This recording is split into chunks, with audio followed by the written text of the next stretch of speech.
Welcome back. Now, one of the ways that you get more people to view your content is to get them to subscribe to your channel.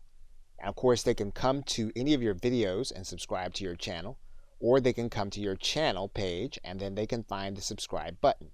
We can also give people a persistent link to your subscribe area so that they can subscribe. So what you're going to want to do is you're going to want to go to your channel button and get your channel address. Now, once we have our channel link, what we're going to want to do is we're going to want to make it look like the link that's at the bottom here.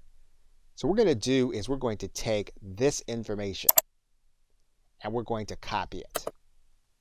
And then what we're going to do is we're going to put it at the end of the backslash on our channel. Then what we're going to do is we're going to take this entire URL, we're going to copy it, and then we're going to distribute this to those whom we want to subscribe.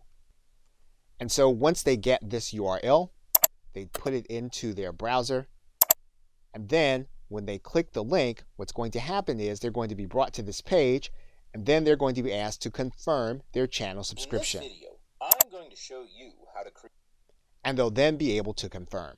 And that is then how you would create your channel link to distribute it to other individuals to subscribe to your channel. Okay, so with that, thanks, and I will see you in another video.